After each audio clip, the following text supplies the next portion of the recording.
It was a typical day at the Los Angeles County Welfare Office on Wednesday, November 4th, 1970.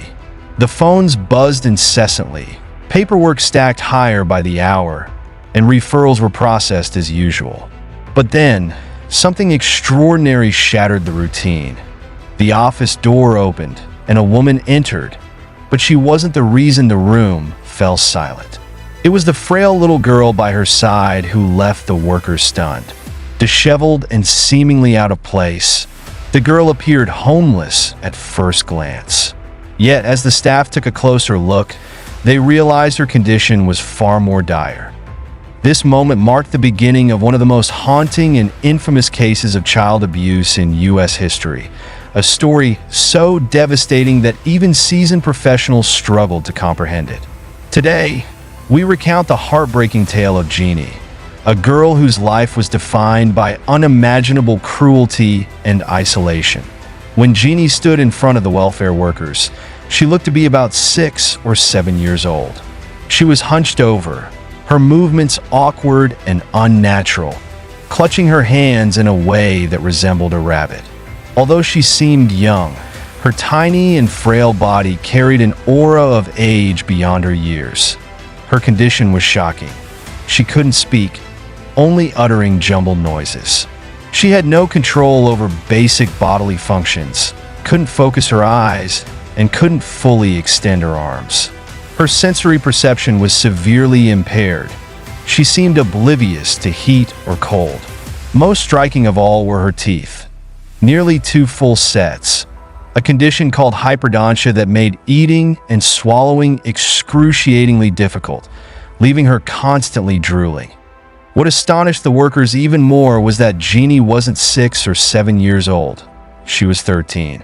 At just 59 pounds, her physical and developmental state betrayed the horrors she had endured. That Genie's appearance at the welfare office was a twist of fate. Her mother, Dorothy Irene Wiley, had cataracts and relied on a walking stick to navigate. She had intended to visit a department for the blind, but accidentally stumbled into child welfare. That mistake may have been the very thing that saved Genie from her nightmare. The story that unfolded shocked everyone. Genie had spent her entire childhood locked in a dark, tiny room, subjected to severe neglect and abuse by her father, Clark Wiley. He isolated her completely, denying her the love, care, and stimulation every child needs to thrive. That Clark's cruelty knew no bounds. During the day, Genie was strapped to a potty chair, restrained by homemade straitjackets. At night, she was confined to a crib wrapped in chicken wire. Her diapers often went unchanged for days. Clark, intolerant of noise, barked at her like a dog or struck her with a wooden plank if she made even the faintest sound to ensure total isolation. He covered the windows of her room with aluminum foil, plunging it into perpetual darkness. The room was described as suffocatingly small, barren, and silent. A prison where Genie lived in misery. When authorities discovered the horrific conditions, they arrested Clark. When questioned, his only response was a cold, no comment. Genie's case quickly became a national sensation. She was compared to Victor, a feral child found in France during the 1800s. Like Victor, Genie lacked socialization, speech, and even the most basic human skills. However, while Victor's story symbolized human resilience, Genie's represented the profound damage caused by unimaginable neglect. Her plight drew the attention of researchers eager to understand what happens when a child grows up completely deprived of human interaction. Genie became a tragic yet pivotal figure in studies of human development, her case offering a rare and grim glimpse into the effects of extreme isolation. Her story, though heartbreaking, serves as a sobering reminder of the critical role love, care, and connection play in shaping who we are. It raised a profound question. Could a wild child like Victor ever be civilized? Doctors were divided on the matter.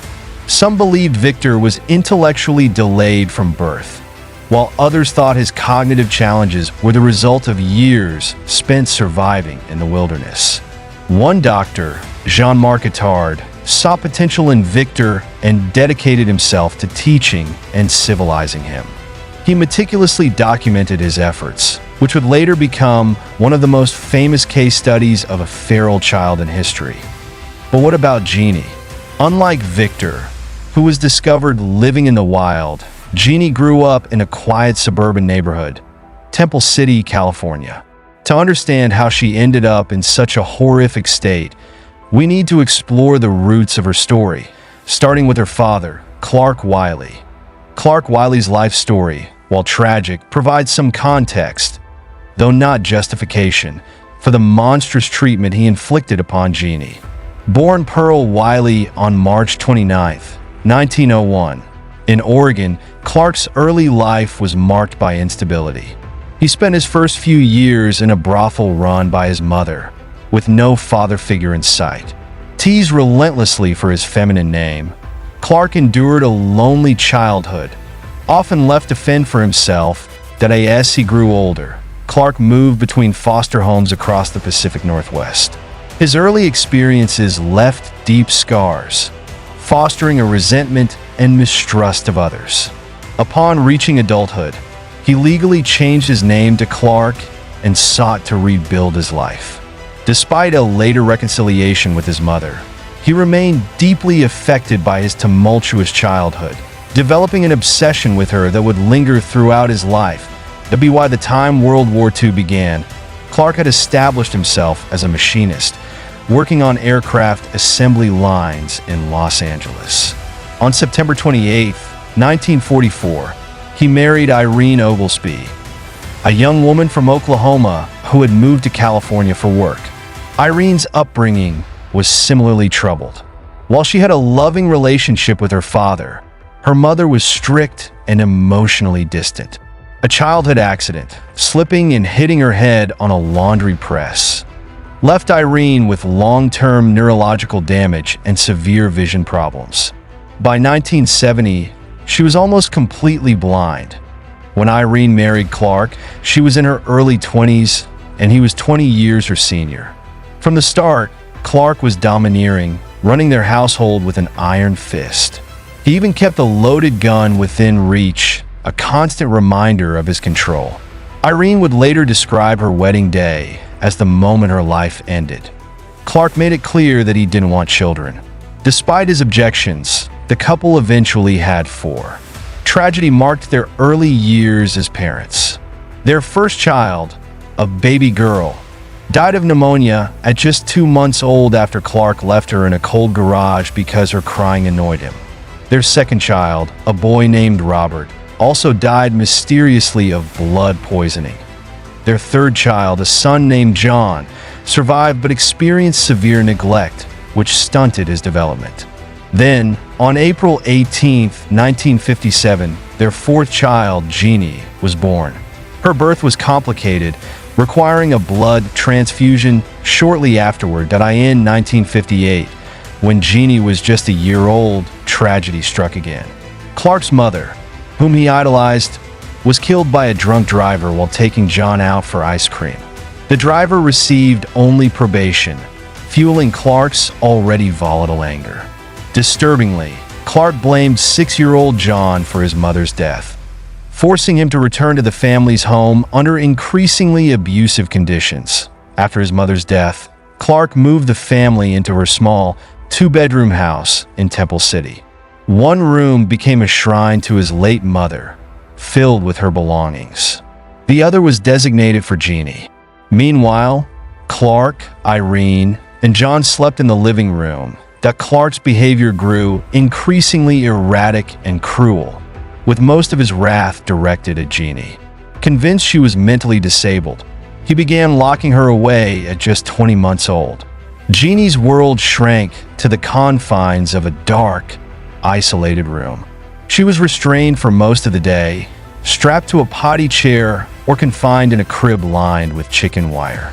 Clark forbade anyone from speaking to her and barked or growled at her like an animal if she made a sound.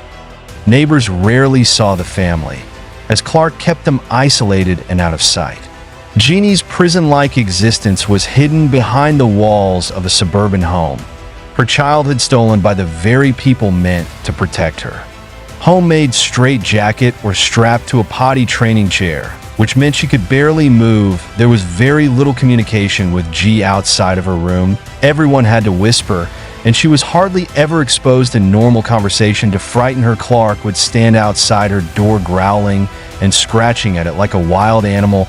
Can you imagine being that scared all the time? Genie's visual and cognitive development were also severely affected. Her room was the only world she knew, so she couldn't even focus her eyes beyond 12 feet. Her senses were so limited that she barely understood how to use her eyes. Occasionally, she'd play with 2 plastic raincoats or look at a TV guide, but that was the extent of her playtime.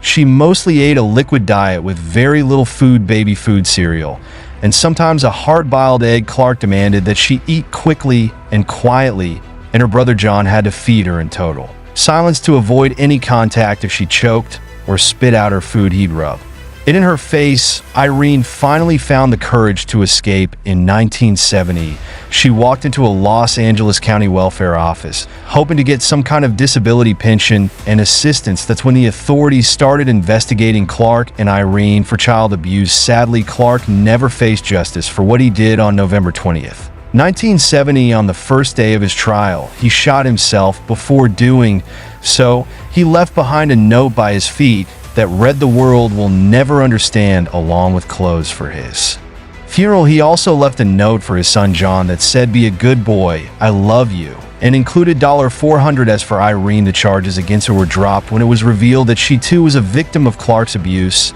and had mental health issues of her own. Irene later explained that shortly after G was born, a doctor had told Clark that she was severely delayed and wouldn't live long. Clark told her that if G somehow made it to the age of 12, then they'd seek help for her. When G surprisingly made it to 12, Clark refused Irene's request to take her to a doctor. It wasn't until Clark threatened to kill Genie that Irene finally took her daughter and went to stay at her parents' house. After being taken to UCLA's Children's Hospital, G became a ward of the state. The doctors there were shocked at how badly she had been damaged and described her as the most profoundly disturbed child they had ever seen. One of the most terrifying effects of her abuse was that she couldn't cry. The big question was, how could they help her recover? Between 1971 and 1975, the National Institute of Mental Health funded a scientific project to study Genie's development. Genie could overcome the many challenges caused by her neglected childhood and learn language despite missing the critical developmental period. The team included pediatricians, psychologists, linguists, and other experts, all eager to study how extreme isolation affected the human brain. Among the team was psychologist David Lehr, linguist Susan Curtis, psychologist James Kent, special education teacher Gene Butler, and psychiatrist Jay Shirley, an expert on social isolation. Dr. Shirley would later say that Genie's case was the worst case of social isolation he had ever seen. Because G couldn't speak, it was difficult for anyone to assess her intellectual abilities. However, it became clear that she was capable of understanding some things. She could express emotions like fear and anger, and surprisingly, she could laugh. Her laughter was so pure and contagious that it made everyone around her want to laugh too, which was something they all really needed. Unfortunately, when Genie expressed anger, it was always inward. She would scratch her face and arms without saying a word. The team worked hard to teach her healthier ways to express her anger, like throwing tantrums, slamming doors, or throwing things so she wasn't hurting herself. Susan Curtis, the linguist on the team, explained that language and thought are two separate things. For many of us, thoughts are verbally encoded, but for Genie, thoughts were hardly ever verbally expressed. Still, she was incredibly intelligent in other ways. She could hold a set of pictures and tell a story, and she could make complex structures using sticks. Her team recognized that the lights were still on in her mind. Even if she couldn't communicate like others at the time, there was a surge in the scientific study of language. And to language scientists, Genie was a blank slate, a unique opportunity to study how language shapes human development. One of the first tasks for her team was figuring out if her developmental delays were caused by her abuse and neglect. Solitary confinement is one of the harshest punishments you can impose on a person, and the effects are quick. Trauma symptoms can show up in just 15 minutes to an hour. So imagine what 10 years of isolation could do to a child doctor. Shirley wanted to see the effects of long-term isolation on Genie's brain, so for 4 nights the team collected data on her brain's electrical activity.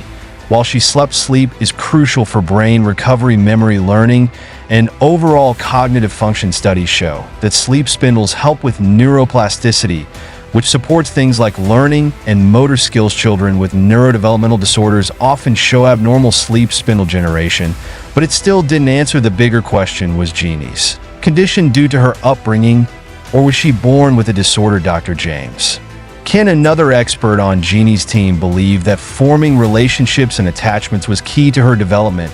He believed that if Genie could form these connections, she'd have the capacity to learn. For about a month, no one noticed any significant changes in Genie, either positive or negative, when it came to forming relationships.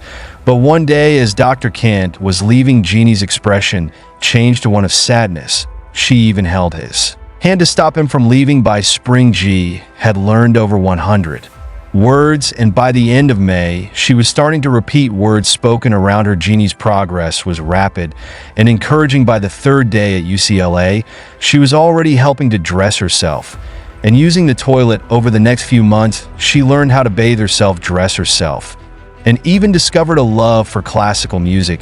She expanded her vocabulary, learned basic sign language, and began sketching pictures to express herself when words weren't enough. She even performed well on intelligence tests in some areas, gaining a year's worth of development. In just a couple of months, Genie developed a love for shopping colors and collecting plastic beach buckets, which she kept by her bed. Her team noticed that she loved anything plastic, and they thought it was because of the 2 plastic raincoats she was allowed to play with in her room. It was almost like plastic meant play to her. Genie also understood the concept of object permanence, the idea that things still exist even when they're not visible, heard, or touched. This is something most children develop by the age of 2. Genie also grasped the concept of deferred imitation, meaning she could mimic behavior she had seen earlier in the day, like barking like a dog.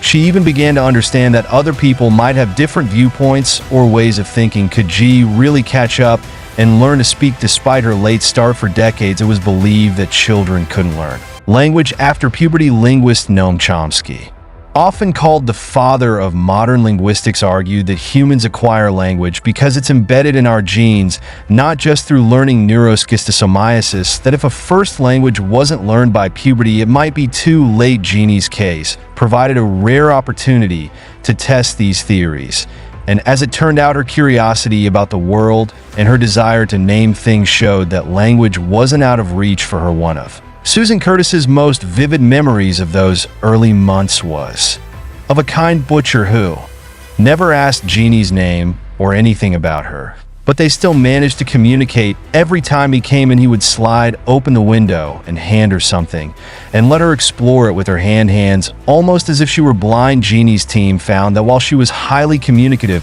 she struggled with grammar and sentence structure. It was clear that if a child has never been exposed to grammar between the ages of 5 and 10, it becomes incomprehensible to them. Still, Genie could communicate her thoughts, forming simple phrases like applesauce by store, but she couldn't put those words into a complete sentence like let's go to the store and buy applesauce. She even began to describe the abuse she had endured. She would say things like, "Father hit arm big," would Genie cry. "Father hit face, father hit big stick, father is angry, father hit G with big stick." For 4 years, G became the center of her researchers' lives, but this raised serious ethical questions. How much should researchers get involved with their subject? Should they go beyond professional boundaries? In 1971, G went to live with one of her teachers, Jean Butler, who had permission to bring G into her home for socialization purposes. This was when Genie's body began showing signs of puberty, suggesting that her health was improving. The atrophy in her leg muscles started to reverse as she was allowed to run and play. However, things soon took a turn. Jean began to limit the other researchers from visiting G, claiming that they were subjecting her to too much. Jean even applied to become Genie's foster parent, but her application was ultimately rejected. Genie's team would later accuse Jean Butler of trying to become the next, and Sullivan G went to live with another member of the team, family therapist Dr. David Rigler. and this arrangement seemed to be a good fit. They wanted to provide her with stability, a routine, and a family environment. Dr. Lur recalled one time when a father and his young son passed by. The boy was carrying a fire truck. After passing, they turned around and came back, and without saying a word, the boy handed the fire truck to Genie. Dr. Lur said that G never asked for it, yet somehow she communicated in a way that seemed almost telepathic. Her team began to feel that Genie was a powerful non-verbal communicator, able to connect with people in ways they didn't fully understand, while linguist Susan Curtis worked with Genie on her speech. Dr. James Kent focused on her emotional development. G was enrolled in a nursery school and later a public school for children with special needs, where she could interact with other kids. She was thriving. She had a good sense of humor and even learned how to iron. And so in the summer of 1972, while shopping with Susan Curtis, G turned to her and said, "G, happy." Around this time, Genie's mother, Irene, had her eyesight restored through cataract surgery and moved back into their home in Temple City. She continued to visit Genie, but she eventually felt unwelcome. Irene couldn't help but feel like the team looked down on her, and in truth, many of them questioned her role in Genie's abuse, even if it was passive. When the funding for Genie's study ended in 1975, she returned to live with her mother, which shocked many people because it meant G was going back to the scene of her abuse. In 1979, Irene filed a lawsuit against the hospital. The suit was settled in 1984, and Genie's contact with her team was essentially severed when caring for Genie became too difficult. Irene placed her in foster homes, a decision that proved disastrous. Her foster parents ran their home like a military camp, which was not an ideal environment for some like G, who had suffered so much for 18 months. She was subjected to further mistreatment.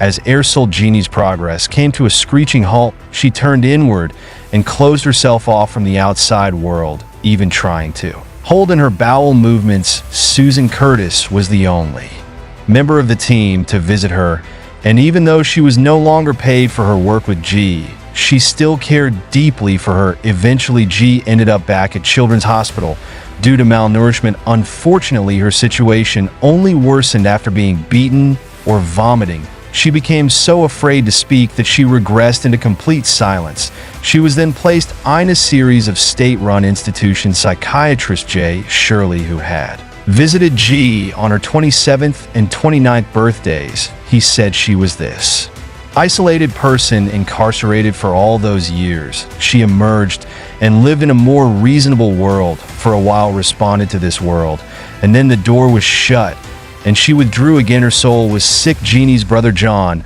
went on to live a very different life. He too had been a victim of their father's abuse. He said, "My house was like a concentration camp. I never knew what normal was." John last saw his sister G in 1982 after Clark died in 1970. John moved in with his maternal grandparents for a while. He left and worked odd jobs at gas stations and factories, eventually joining the Navy, but being discharged after 6 months. John eventually settled in Ohio and worked as a house painter. After some time had passed, he built a family of his own and found happiness. John passed away in 2011, and Irene passed in 2003. As of 2008, Genie's whereabouts were unknown, but it was believed that she was living in an assisted living facility in Los Angeles. She would have turned 66 in April 2023, it seems like.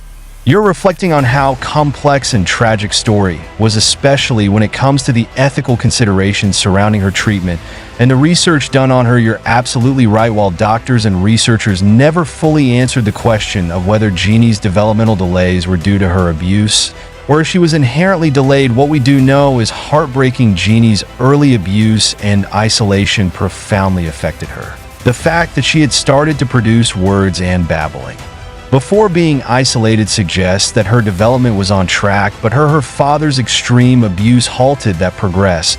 But as you pointed out, the focus shouldn't necessarily be on whether she was delayed before or after the isolation. The bigger tragedy is that she was a young girl who endured unimaginable suffering, and the people around her, including her family and her scientific caregivers, failed to fully protect her or meet her needs. It's a hard truth that the researchers, despite having Good intentions found themselves in a morally gray area between providing care for Genie and collecting data that could help future generations. Having a neutral advocate for Genie, someone who could have put her needs ahead of the research, might have made a world of difference in her care. As for your question about whether I had heard about Genie before, yes, her story has been discussed in many contexts over the years. It's a well-known case. In the fields of psychology, linguistics, and child development, often cited when discussing ethical dilemmas in research and the effects of extreme isolation on child development. It's a heavy, tragic story, and I can understand why it's such an emotional and difficult subject. Thank you for sharing it. If you want to talk more about G or any other aspect of her case, feel free to ask.